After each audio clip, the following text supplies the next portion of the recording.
ಗುರುಗಳಿಗೆ ಒಂದು ಪುಷ್ಪ ಮಾಲಿಕೆ ಮುಖಾಂತರ ಸ್ವಾಗತ ಮಾಡಿದ್ದೇವೆ. ಈ ಕಾರ್ಯಕ್ರಮ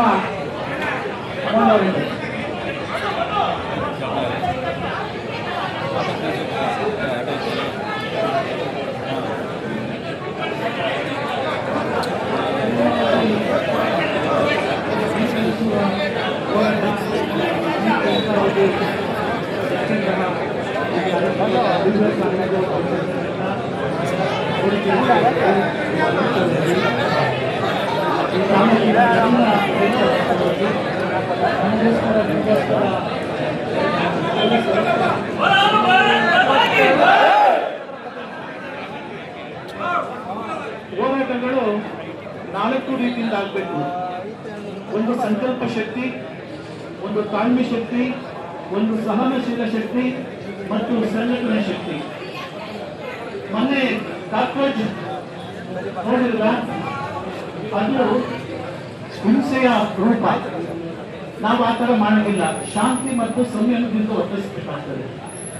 ಇನ್ನೊಂದು ಮಹಾತ್ಮ ಗಾಂಧೀಜಿ 1947 ಮಾಡಿದ ಅಹಿಂಸಾ, ಆ ರೀತಿಯಿಂದ ನಮ್ಮ ನೀರು ನಮ್ಮ ಹಕ್ಕು ಈ ಅಡಿಯಲ್ಲಿ ನಾವೆಲ್ಲರೂ ಕೂಡ ನಿಮ್ಮ ಧ್ವನಿಗೆ ಧ್ವನಿಯಾಗಿ, ನಿಮ್ಮ ಹೋರಾಟಕ್ಕೆ ಧ್ವನಿಯಾಗಿ ನಾವೆಲ್ಲ ಬಂದಿದ್ದೀವಿ.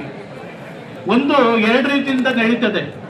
ಒಂದು, ನಮ್ಮ ಸಾರ್ವಜನಿಕ ಬದುಕಿನಲ್ಲಿ 2 ರೀತಿಯ ಹೋರಾಟಗಳು ಬರ್ತವೆ. ಒಂದು ಬದುಕಿಗಾಗಿ, ಇನ್ನೊಂದು ಸಮಾಜಕ್ಕಾಗಿ. ಆ ಹಿನ್ನೆಲೆಯಲ್ಲಿ ನಿಮ್ಮ ಧ್ವನಿಗೆ ಧ್ವನಿಯಾಗಿ ನಾವೆಲ್ಲರೂ ಕೂಡ 3 ಜನ ನಿಲ್ತೀವಿ. ಇನ್ನೊಂದು, ಒಂದು ಶೆಟ್ಟಿಕೆರೆ ಮತ್ತು ಸಾಸಲು, ಇಲ್ಲಿ ನೀರಲ್ಲಿದೆ. ನಮ್ಮ ನವಿಲೆ ಆ ಭಾಗ ಇನ್ನು 26 ಕೆರೆ 2012ರಲ್ಲಿ ಜಗದೀಶ್ ಶೆಟ್ಟರು ಇದಾದಾಗ ಅಲೋಕೇಶನ್ ಆಗಿತ್ತು. ಈಗ 26 ಕೆರೆಗೆ 2 ಕೆರೆಗೆ ಆಗಿದೆ. ಇನ್ನ 24 ಕೆರೆಗೆ ಯಾರ ಹೆಸರು? ನಮ್ಮ ಶಾಂತಿಯುತ ಹೋರಾಟ ಮತ್ತೆ ನಮ್ಮ ಏನೇ ವಸ್ತು ಹಾನಿ ಆದ್ರೂ ಕೂಡ ನಮ್ಮ ಮನೆ ಅಂತ ತಿಳ್ಕೊಬೇಕು. ಏನೇ ಸಾರ್ವಜನಿಕ ಆಸ್ತಿ ಅದು ಹಾಳಾದ್ರೆ ನಮ್ಮ ಮನೆ ವಸ್ತು ಹಾಳಾದಂತೆ ಅಂತ ಹೇಳ್ತಾರೆ. ಹಾಗಾಗಿ ಶಾಂತಿಯುತ ಹೋರಾಟ ಮಾಡೋಣ. ನೀವು ಎಷ್ಟು ದಿವಸ ಕೂಡ್ತೀರಾ, ಅವಧಿಯಲ್ಲಿ ಎಷ್ಟು ದಿವಸ ಕೂಡ್ತೀರಾ, ಅವತ್ತೆಲ್ಲರೂ ಕೂಡ ಒಂದ್ ದಿವಸ ನಾವು ಸ್ವಾಮೀಜಿಯವ್ರು ಮಾತಾಡ್ಕೊಂಡು ನಾವೊಂದ್ ದಿವಸ ಅವರೊಂದ್ ದಿವಸ ಬಂದು ನಿಮಗೆ ಬೆಂಬಲವಾಗಿ ನಿಲ್ತೀವಿ. ನೀರಾವರಿ ಹೋರಾಟ, ಈಗ ನಮಗೆ ಮೂಲಭೂತ ಸೌಲಭ್ಯ ನೀರು ಅಂದ್ರೆ ಅದು ಬದುಕಕ್ಕೆ ಸಾಧ್ಯ ಇಲ್ಲ ನೀರಿಲ್ದಲೆ. ಭೂಮಿ ತಾಯಿ ಒಳ್ಳೆ ಮಳೆ ಬೆಳೆ ಆಗ್ಲಿ, ಯಾಕೋ ಮುನ್ಸ್ಕೊಂಡಿದೆ ಬರಗಾಲ ಈ ಸತಿ. ಹಾಗಾಗಿ ಈ ಮುಂದಿನ ದಿನಮಾನಗಳಲ್ಲಿ ಒಳ್ಳೆ ಮಳೆ ಬೆಳೆ ಆಗ್ಲಿ, ರೈತ ಅವನ ಭೂಮಿ ಕೊಟ್ಟು ಅದ ಬಣ್ಣವನ್ನ ರೈತ ಹೊತ್ಕೊಳ್ತಾನೆ. ಹಾಗಾಗಿ ನಾನು ಹೇಳೋದಿಷ್ಟೇ, ಶಾಂತಿಯುತ ಹೋರಾಟ ಮಾಡಬೇಕು. ಪೊಲೀಸ್ನವ್ರ ವ್ಯವಸ್ಥೆ ಇದೆ. ಹಾಗಾಗಿ ನಾನೆಲ್ಲರೂ ಕೂಡ ಒಳ್ಳೆ ಮಳೆ ಬೆಳೆ ಆಗ್ಲಿ ಹಾರೈಸ್ತೀನಿ. ಒಂದು ಶಾಂತಿಯುತ ಹೋರಾಟದಲ್ಲಿ ಬೆಂಬಲವನ್ನು ನಿಲ್ತೀನಿ ಅಂತ ಮಾತನ್ನು ಹೇಳಿ ನನ್ನ ಮಾತನ್ನು ಮುಗಿಸ್ತೀನಿ. ಜೈ ಭಾರತ. ಶ್ರೀಗಳವರ ಪಾದಗಳಲ್ಲಿ ನಮಸ್ಕರಿಸುತ್ತಾ, ಎಲ್ಲ ರೈತ ಬಾಂಧವರಲ್ಲಿ ವಂದಿಸುತ್ತಾ, ಈಗ ತಾನೇ ನಮ್ಮ ಸ್ವಾಮೀಜಿಯವರು ಹೇಳಿದರು, ಶಾಂತಿಯುತವಾಗಿ ಒಂದು ಪಾದಯಾತ್ರೆಯನ್ನು ಮಾಡಬೇಕು ಅಂತ ಹೇಳಿ. ಆದರೆ ನಮ್ಮ ತಾಲೂಕಿನಲ್ಲಿ ನಮ್ಮ ರೈತರು ಇದುವರೆಗೂ ಶಾಂತಿ ರೀತಿಯಲ್ಲಿ ಬಂದಿದ್ದಾರೆ. ಪ್ರತಿ ವರ್ಷ ನಮ್ಮ 3 ಜನ ಸ್ವಾಮೀಜಿಯವರು, ಕುಪ್ಪೂರು ಸ್ವಾಮೀಜಿಯವರು, ಗೋಡೆಕೆರೆ ಸ್ವಾಮೀಜಿಯವರು ಮತ್ತು ತಮಡೇಳಿ ಶ್ರೀಗಳವರು ಕುಪ್ಪೂರು ಮಠದಿಂದ KB ಕ್ರಾಸ್ವರೆಗೂ ಪಾದಯಾತ್ರೆಯನ್ನು ಮಾಡಿದರು. ಅಲ್ಲಿಂದ ಇದುವರೆಗೂ ಸುಮಾರು 8 ವರ್ಷಗಳಾದವು. ನಮ್ಮ ರೈತರು ಅವತ್ತಿಂದ ಇವತ್ತಿನವರೆಗೂ ಏನು ಕೆಲಸ ಆಗ್ತಾ ಇದೆ, ಪ್ರತಿ ವರ್ಷ 1 ಕಿಲೋಮೀಟರ್ ಅನ್ನು ಮಾಡ್ಕೊಂಬಂದಿದ್ರೆ ಇದುವರೆಗೂ ನಮ್ಮ ಸ್ವಾಮೀಜಿಯವರು ಹೇಳ್ದಂಗೆ 26 ಕೆರೆಗೆ ನೀರು ಹರಿಸ್ಬೋದಾಯಿತು. ಆದರೆ ಇನ್ನಾದರೂ ಸರ್ಕಾರ ಎಚ್ಚರಿಸ್ಕೊಂಡು ದಯಮಾಡಿ ರೈತರಿಗೆ ಒಂದು ಅನುಕೂಲ ಆಗುವ ರೀತಿಯಲ್ಲಿ ಈ ಕೆಲಸವನ್ನ ಮಾಡಲಿ. ಇನ್ನೂ ನಾವು ಶಾಂತಿಯುತವಾಗಿ ನಾವು ಹೋರಾಟವನ್ನ ಮಾಡ್ತೀವಿ. ನಾವು ಏಕೆಂದ್ರೆ ಇವತ್ತು ರೈತರು ನಮ್ಮ ಬೆನ್ನು ಎಲುಬಿದ್ದಂಗೆ. ನಾವು ಇವತ್ತು ರೈತರನ್ನ ಎಷ್ಟು ನಡೆಸ್ಕೊಂಡು ಹೋಗ್ತೀವಿ. ಮುಂದೊಂದು ದಿವಸ ನಮ್ಮ ಮಕ್ಕಳಿಗೂ ಸಹ ಇದು ಒಂದು ಪಾಠ. ಕುಡಿಯ ನೀರಿಗಾಗಿ ಇವತ್ತು ಹೋರಾಟ ಮಾಡುವಂತ ಪರಿಸ್ಥಿತಿ ಇವತ್ತಿನ ಜನ ನೋಡಿದ್ರೆ ತುಂಬಾ ಖುಷಿ ಆಗ್ತದೆ. ಏಕೆಂದ್ರೆ ಅವತ್ತು ಇಷ್ಟು ಜನ ಇರಲಿಲ್ಲ. ಇವತ್ತು ಈ ರೈತರು ಇಷ್ಟು ಮಟ್ಟಿಗೆ ಇಲ್ಲಿ ಬಂದು ಸೇರಿದ್ರ ಅಂದ್ರೆ ನಾವೆಲ್ಲರೂ ಸಹ ನಿಮಗೆ ಬೆಂಬಲವಾಗಿ ನಿಂತು ನಿಮ್ಮ ಹೋರಾಟಕ್ಕೆ ಸದಾ ಇರ್ತೀವಿ ಅಂತ ಹೇಳಿ ಈಗ ಸ್ವಾಮೀಜಿಯವರು ಹೇಳಿದರು. ಡೈಲಿ ನಾವೆಲ್ಲರೂ ಒಂದೊಂದು ದಿವಸ ಇದು ನಿರಂತರ ಹೋರಾಟಕ್ಕೆ ನಾವು ಬೆಂಬಲವನ್ನ ನಮ್ಮ ಕೈಲಾದಷ್ಟು ಸಹ ಬೆಂಬಲವನ್ನು ನೀಡುತ್ತೇವೆ ಅಂತ ಹೇಳಿ ಈಗ ಸ್ವಾಮೀಜಿಯವರು ನಮ್ಮ ಗೋಡೆಕೆರೆ ಸ್ವಾಮೀಜಿಯವರು ಒಂದೆರಡು ಹಿತವಚನವನ್ನ ಅವರು ಪಾಲಿಸ್ತಾರೆ. ಪೂಜ್ಯ ಶ್ರೀಗಳವರಲ್ಲಿ ಶರಣಾರ್ಥಿಗಳು, ವಾಗೀಶ್ವರವರೇ ಮತ್ತು ಎಲ್ಲ ರೈತ ಬಾಂಧವರೇ ಮತ್ತು ತಾಯಂದಿರೇ, ಇಂದು ನೀರಾವರಿ ಹೋರಾಟ ಸಮಿತಿ ಚಿಕ್ಕನಾಯಕನಹಳ್ಳಿಯವರ ಅಡಿಯಲ್ಲಿ ಹೇಮಾವತಿ ನೀರಿಗಾಗಿ ಅನಿರ್ದಿಷ್ಟ ಕಾಲ ಸತ್ಯಾಗ್ರಹವನ್ನು ಮಾಡ್ತಾ ಇರ್ತಕ್ಕಂಥದ್ದು. ಈಗಾಗಲೇ ಸುಮಾರು ವರ್ಷಗಳ ಹಿಂದೆ ಚಿಕ್ಕನಾಯಕನಹಳ್ಳಿಯಿಂದ ಹಿಡಿದು KB ಕ್ರಾಸ್ವರೆಗೂ ನೀವೆಲ್ಲರೂ ಸಹ ಪಾದಯಾತ್ರೆ ಮಾಡಿದ್ದೀರಿ. ಆವಾಗ ನಮ್ಮ ತಾಲೂಕಿಗೆ ನೀರು ಹರಿಸಿದರು. ಆದರೆ 26 ಕೆರೆಗಳಿಗೆ ನೀರನ್ನು ಕೊಡ್ತೀವಿ ಅಂತ ಹೇಳಿ ಇವತ್ತು ಸಾಸಲ್ ಕೆರೆ ಮತ್ತು ಸೆಟ್ಟಿ ಕೆರೆ 2 ಕೆರೆ ಮಾತ್ರ ನೀರನ್ನು ಬಿಟ್ಟಿದ್ದಾರೆ. ಶ್ರೀಗಳು ಹೇಳಿದಂತೆ ಇನ್ನೂ ಕೊಡ್ಲಾಗರ, ಗೆಬ್ಬೇಘಟ್ಟ,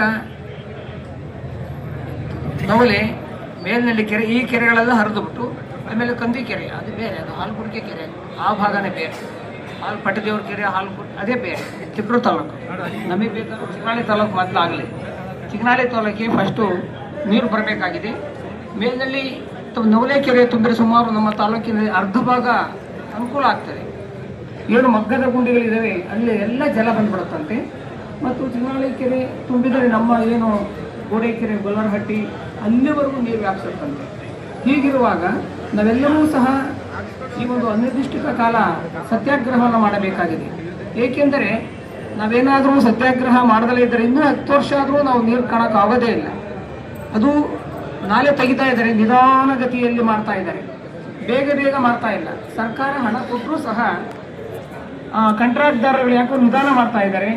ರೈತರೆಲ್ಲೂ ಸಹ ಜಮೀನನ್ನು ತಡೆದ್ರೂ ಸಹ ನಮ್ಮ ಹೋರಾಟಗಾರರೆಲ್ಲ ಹೋಗಿ ಅಲ್ಲಿ ಜಮೀನನ್ನು ಬಿಡಿಸ್ಕೊಟ್ಟಿದ್ದಾರೆ. ಆದರೂ ಸಹ ನಿಧಾನಗತಿಯಲ್ಲಿ ಮಾಡ್ತಾ ಇದ್ದಾರೆ. ಈಗಾಗಲೇ ನಮ್ಮ ತಾಲೂಕಿನಲ್ಲಿ ಪ್ರತಿ ವರ್ಷವೂ ಸಹ ಇದೇ ರೀತಿ ಬರಗಾಲ ಬರ್ತಾ ಇದೆ. ಕುಡಿಯೋಕ್ಕೆ ನೀರಿಲ್ಲ, ಬೋರುಗಳಲ್ಲಿ ನೀರಿಲ್ಲ, ದನಕರುಗಳಿಗೆ ಕುಡಿಯೋದಕ್ಕೆ ನೀರಿಲ್ಲ. ಇಷ್ಟಾದರೂ ಸಹ ಇಲ್ಲಿನ ನಮ್ಮ ಜನಪ್ರತಿನಿಧಿಗಳಿರಬಹುದು, MP ಎಲ್ಲರೂ ಸಹ ಇದಕ್ಕೆ ಗಮನ ಹರಿಸಿ ಮೊದಲು ನಮ್ಮ ತಾಲೂಕಿಗೆ ನೀರು ಬರುವಂತೆ ಮಾಡಬೇಕಾಗುತ್ತೆ. ಏಕೆ ಅಂತಂದರೆ ಹೀಗೆ ಆದಾಗ ಜನಗಳು ಲಕ್ಷಾಂತರ ರೂಪಾಯಿ ಹಣವನ್ನು ಬೋರಿಗೆ ಕೊರೆಸೋದಕ್ಕೆ ಮೋಟರ್ಗಳಿಗೆ ಹಣವನ್ನು ವ್ಯಯ ಮಾಡ್ತಾ ಇದ್ದಾರೆ. ಲಕ್ಷಾಂತರ ರೂಪಾಯಿ ಕಳೆದುಕೊಂಡಿದ್ದಾರೆ. ಆದಾಯ ಕಡಿಮೆ ಇದೆ. ಅಡಿಕೆ ತೋಟ ಮಾಡೋಕ್ಕೂ ನೀರಿಲ್ಲ, ತೆಂಗಿನ ತೋಟ ಮಾಡೋದಕ್ಕೂ ನೀರಿಲ್ಲ, ಮತ್ತು ರಾಗಿ ಬೆಳೆಯೋದಕ್ಕೂ ಈ ವರ್ಷ ನೀರಿಲ್ಲ. ಹೀಗಿರುವಾಗ ಜನ ತುಂಬ ಕಂಗಾಲಾಗೋಗ್ಬಿಟ್ಟಿದ್ದಾರೆ. ಏಕೆಂದರೆ ಹಿಂಗೆ ಆಗಿಬಿಟ್ರೆ ನಮ್ಮ ತಾಲೂಕಿಗೆ ಒಂಟೆಗಳು ಬರಬೇಕಾಗುತ್ತೆ ವಾಸ ಮಾಡೋಕ್ಕೆ, ಮರಳು ಭೂಮಿ ಆಗೋಗ್ಬಿಡುತ್ತೆ. ಅದಕ್ಕೋಸ್ಕರವಾಗಿ ಇವತ್ತೇನು ಹೋರಾಟಗಾರರು ಇವತ್ತು ಇಲ್ಲಿ ಸೇರಿದಿರೋ ಇದೇ ರೀತಿ ನಾವು ನೀರು ಬರೋವರೆಗೂ ಮುಂದಿನ ತಿಂಗಳು ಹೇಮಾವತಿ ನೀರು ಬಿಡಬಹುದು ಅಂತ ಕಾಣುತ್ತೆ. ಹೇಮಾವತಿದು 18 ಅಡಿ ನೀರು ಬರಬೇಕಾಗಿದೆ. ಆದರೂ ಸಹ ಕುಡಿಯ ನೀರಿಗೋಸ್ಕರ ಮತ್ತು ಕೆರೆಗಳಿಗೆ ನೀರು ಬಿಡುವ ಒಂದು ಸನ್ನಿವೇಶವಿದೆ. ತುಮಕೂರು ಟೌನಿಗೆ ನೀರಿಲ್ಲದೆ ಇದ್ದಾಗ ನಾವೆಲ್ಲ ಹೋಗಿ ತುಮಕೂರಿಗೆ ನೀರು ಕೊಡಿ ಅಂತ ಹೋಗಿ ಹೋರಾಟ ಮಾಡಿದ್ದೀವಿ. ನಮ್ಮ ತಾಲೂಕಿಗೆ ಹೋರಾಟ ಮಾಡೋಕ್ಕಾಗಲ್ವಾ? ಅದಕ್ಕೋಸ್ಕರ ನಮ್ಮ ತಾಲೂಕಿನ ಎಲ್ಲ ಸ್ವಾಮಿಗಳು ಒಳಗೊಂಡಂತೆ ನಮ್ಮ ತಾಲೂಕಿನ ರೈತ ಬಾಂಧವರು, ತಾಯಿಯಂದರು ಎಲ್ಲರೂ ಸಹ ಬಂದಿರೋದಕ್ಕೆ ತುಂಬ ಸಂತೋಷವಾಗ್ತಾ ಇದೆ. ಬದಲಾಗಬೇಕಾಗುತ್ತೆ. ಏಕೆಂದರೆ ಇವತ್ತು ರೈತರಿಗೆ ನೀರೇ ಮುಖ್ಯ. ಅದಕ್ಕೋಸ್ಕರವಾಗಿ ನೀರಿಗಾಗಿ ಈ ಹೋರಾಟವನ್ನು ಮಾಡ್ತಾ ಇರ್ತಕ್ಕಂಥದ್ದು. ಮತ್ತು ಹಿಂದೆ ಜಿಲ್ಲಾಧಿಕಾರಿಗಳು, ಉಪವಿಭಾಗಾಧಿಕಾರಿಗಳು, ತಹಸೀಲ್ದಾರ್ ಅವರು ಒಂದು ಟೈಮ್ ತಗೊಂಡಿದ್ದರು, ಅಷ್ಟರೊಳಗೆ ನಾವು ನವಲೆಕೆರೆ ನೀರು ಬಿಡ್ತೀವಿ ಅಂತೇಳಿ. ಆದರೂ ಸಹ 7ನೇ ತಿಂಗಳಲ್ಲಿ ಅವರು ನೀರು ಬಿಡಬೇಕಾಗಿತ್ತು, ಅಂದರೆ ಪೂರ್ಣ ಪ್ರಮಾಣದಲ್ಲಿ ನಾಲೆ ಆಗಬೇಕಾಗಿತ್ತು. ಆದರೂ ಸಹ ಆಗಿಲ್ಲ. ಅವರು ಏನು ಕಾಂಟ್ರಾಕ್ಟ್ದಾರಗಳು ಏನಿದ್ದಾರೆ ಎಲ್ಲಿ ಬೇಗ ದುಡ್ಡು ಕೊಡ್ತಾರೋ ಅಲ್ಲಿ ಹೋಗಿ ಕೆಲಸ ಮಾಡ್ತಾ ಇದ್ದಾರೆ. ಈ ಕೆಲಸವನ್ನು ನಿಲ್ಲಿಸಿಬಿಟ್ಟಿದ್ದಾರೆ. ಈಗ ನಮ್ಮ ಗುಡೇಕೆರೆ ಭಾಗದಲ್ಲಿ ಏನು ರೋಡ್ಗಳನ್ನು ಅತಿ ಶೀಘ್ರವಾಗಿ ಇವರೇ ಹೋಗಿ ಅಲ್ಲಿ ಮಾಡ್ತಾ ಇದ್ದಾರೆ. ಅಲ್ಲಿ ಬೇಗ, ಏಕೆಂದರೆ ಮೈನ್ಸ್ ದುಡ್ಡಿದೆ 1400 ಕೋಟಿ, ಅಲ್ಲಿ ದುಡ್ಡು ಬೇಗ ಬರುತ್ತಲ್ಲ ಅಂತೇಳಿ ಅಲ್ಲಿ ಹೋಗಿ ಮಾಡ್ತಾ ಇದ್ದಾರೆ. ಈಗೇನು ನಿಧಾನ ಮಾಡ್ತಾರೆ ಏನೋ ಸರ್ಕಾರ ಇರಬಹುದು, ಅದಕ್ಕೋಸ್ಕರ ನಿಧಾನಗತಿಯಲ್ಲಿ ಮಾಡ್ತಾ ಇದ್ದಾರೆ.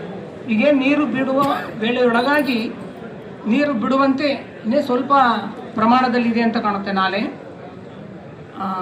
ದೆಬೆಘಟ್ಟ ಅದು ಕೊಡ್ಲಾಗರ ಕೆರೆಗೆ ಬಿಡಬೇಕು ಅಂತ ಕಾಣುತ್ತೆ.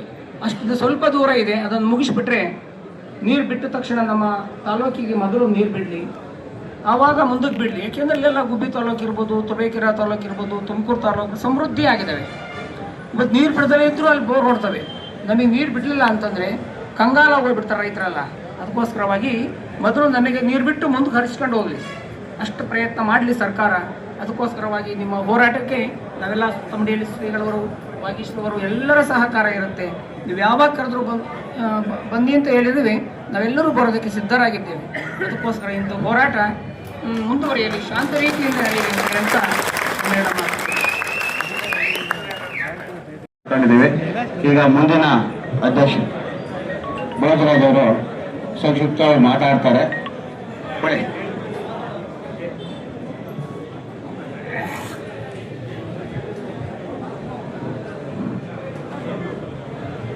ಈ ಒಂದು ಹೋರಾಟದಲ್ಲಿ ಭಾಗವಹಿಸಿರ್ತಕ್ಕಂಥ ಪರಮ ಪೂಜ್ಯ ಸ್ವಾಮೀಜಿಗಳ ಪಾದಾರವಿಂದ ಎಲ್ಲ ರೈತ ನಾಯಕರುಗಳೇ ಮತ್ತು ಜಿಲ್ಲೆಯ ರೈತ ಸಂಘಗಳ ಮುಖಂಡರುಗಳೇ ಮತ್ತು ಭಾಗವಹಿಸಿರ್ತಕ್ಕಂಥ ಎಲ್ಲ ರೈತರುಗಳೇ ಹಾಗೂ ರೈತ ಮಹಿಳೆಯರೇ, ಇವತ್ತು ಭಾರತ ದೇಶದಲ್ಲಿ